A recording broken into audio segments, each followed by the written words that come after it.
All right. Well, should we turn to Vice President J.D. Vance? He appeared on Fox News, and he was asked about Trump's purported efforts to end the genocide in Gaza. Trump keeps talking about how he's so close to a deal. He's so close, but somehow a deal never materializes, and all we get are continued atrocities. Just today, I mean, like some of the acts of savagery I've been able to track, like Israel blew up another major high-rise tower in Gaza City. They love doing that. They love destroying these big buildings and bragging about it. A doctor in Nasser Hospital was assassinated by an Israeli drone while he was on duty. That's another one. And of course, how many other acts of just pure evil do we not even see because they're not caught on camera? So that's happening. And here's Vice President J.D. Vance. He wants to see at this point. I thought it was interesting this week that President Trump said that he would not allow Gaza to be controlled by Israel, Vice President.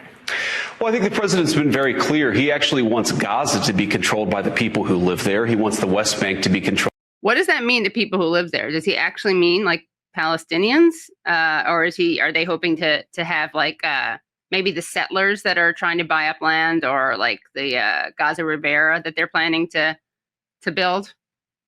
Yeah, notice how he didn't say the Palestinians who live there, whose land it is. He said the people who live there. And given that Trump has openly talked about transferring or ethnically cleansing Palestinians out of Gaza and turning into some like AI techno resort, I think he's referring to basically the people who Trump wants to live there, which is Israeli settlers, and migrant workers that can be, brought in from around the world to serve the new wealthy class that will live in Gaza in Trump's dystopian vision. Yeah. And, it's also worth noting that Smotrich referred to a real estate bonanza, a potential real estate bonanza. And that's an Israeli minister who was talking about the future of Gaza. Yes. Right. Yeah. Yes. In an interview earlier this month. Yeah. Really by the people who live there. And he wants the terrorist networks that are around the Israelis to be dismantled so they can no longer pose a threat to Israel, especially the innocent civilians who live in Israel. It's never easy. As we've learned in the Middle East over many years, this stuff comes in fits and starts, and it can take very weird turns. But I think the president. I love the way he's presenting this. This kind of has Thomas Friedman like animal vibes. Remember when he compared the Middle East to different members of the animal kingdom, like different political leaders? It's just such a boring, tired, and untrue and fictitious argument. Like this is just a almost prehistoric conflict that from the beginning of time, and it's weird and things flare up there as if it's almost like natural and not the result of political decisions, most of which are imposed by the United States and the West. Exactly. Yeah. He's like, it's not easy. These Middle Easterners are so hard. It's so hard to. We've tried to make peace, but they just won't do it. When, of course, we've been blocking peace in the Middle East for decades, including on the issue of Israel-Palestine. I mean, look at the recent showdown about Palestinian statehood. Basically, the entire world recognized the Palestinian state. The only people who are opposed to it are Israel and the U.S. because that's their longstanding policy is to oppose a Palestinian state, oppose any Palestinian right to self-determination, and then pretend as if Palestinians are the problem. And like the stock answer is always like, well, this should be worked out via negotiations, right? But then when Palestinians try to negotiate it, when Palestinians try to negotiate, what happened was Israel used the negotiations as just basically a ruse to keep building up the illegal settlements in the West Bank that make a Palestinian state impossible. So. Right. And also, this goes back to even the founding of Israel, which wouldn't have happened without the West support. And people like to think that was, the West felt guilty about the Holocaust. Well, if they had felt guilty about the Holocaust, they would have let the Jews and refugees move to their countries like England and the United States instead of sending them to another place where, of course, there happen to be other people living. Yeah. Yeah. All right. More J.D. Vance. The president has gotten us to a point where we're at the 1 yard line, and all of us are very hopeful we can sort of punch through the end zone and accomplish a major, major thing for peace in the region. Here's the problem with that football analogy. We're at the 1 yard line. First of all, we've heard this before. Like we've heard before that we're at the 1 yard line. So in football, you have 4 downs to get into the end zone. And certainly that takes a lot quicker than like months and months and months and months. I mean, like there's a football team that's at the 1 yard line for like several months. So this whole 1 yard line thing just doesn't work. Yeah, I don't watch sports that much, but I did have a sense that maybe it didn't take months to do that. So I'm glad that I was right. I doubted myself a little bit, but I was right. I got to trust my instincts when it comes to sports. That's right. Timing. That's right. But it is also so disgusting to analogize this to a sports game.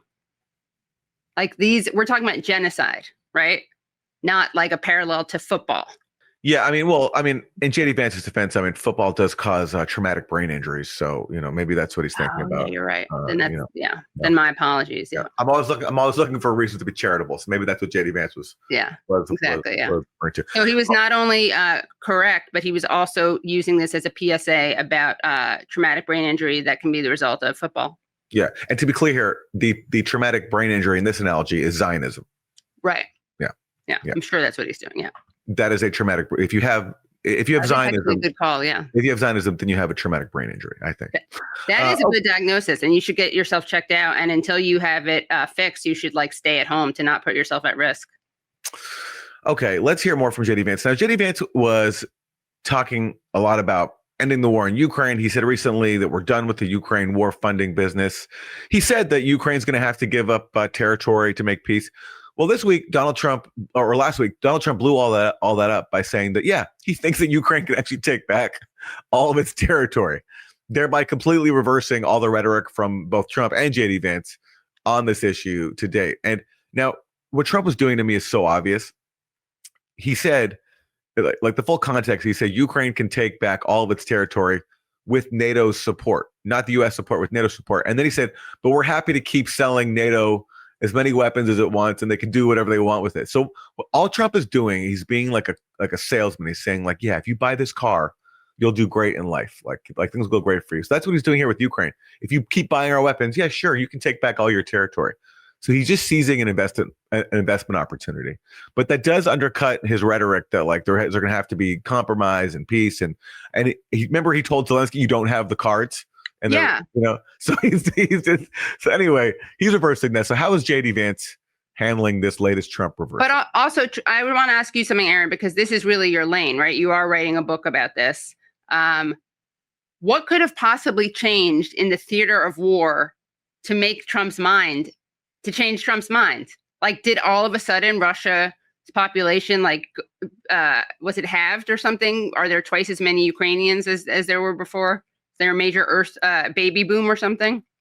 I think the only thing that happened is Trump realized he could sell NATO and Ukraine a lot more weapons. Right. And so he's just trying to talk them up. I think that's the only thing. But look, there are some people in his administration who also believe that Ukraine can take back more territory. And so I'm sure to the extent they've tried to make their case, I'm sure they've given Trump casualty figures on the Russian side that may or may not be inflated. And listen, Russia's been very slow in their advance. But that's part of their deliberate strategy of wearing Ukraine down. But I think because they haven't made these rapid gains that they were expected to, that's taken to be that they're losing. But, they still hold about 20% of Ukrainian territory and they're taking more. So, I don't know where Trump is getting his newfound confidence from. Well, Aaron, what would you diagnose if Zionism is a traumatic brain injury? What do you think? What do you diagnose believing that Ukraine can win this war as? I think that's just proxy war fever. Oh yeah. PWF, very serious. You also want to get that checked out. Yeah. Okay. Well, so anyway, how is JD Vance handling Trump's latest flip flop on Ukraine's battlefield prospects? Here he is. God bless. So, Vice President Vance, now Zelensky is requesting that the United States sell Tomahawk missiles towards this effort to European nations. They go 1,000 miles. They have Moscow in their guided missile range. This is something that the United States has rejected. The president has rejected in requests in the past, but now President Trump has said to Zelensky, quote, we'll work on it. Do you support that?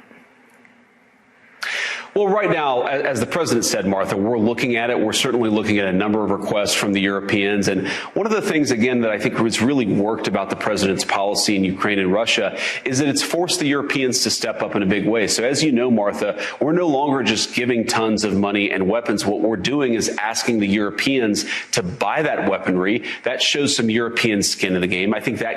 What a radical shift. We're not spending all the money. We're getting Europe to spend all the money on the same weapons that are fueling the war and that ultimately are futile, because people like J.D. Vance used to say Ukraine had no chance of winning.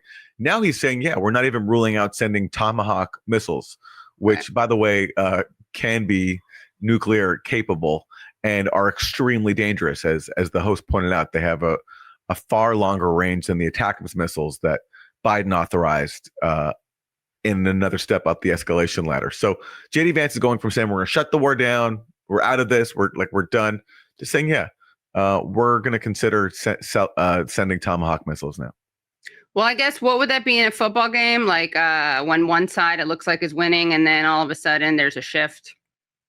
Well, I mean, it's a comeback. It's a comeback. There you go. Yeah. So it's a comeback for the proxy warriors. Yeah. Inside the Trump administration. Yeah.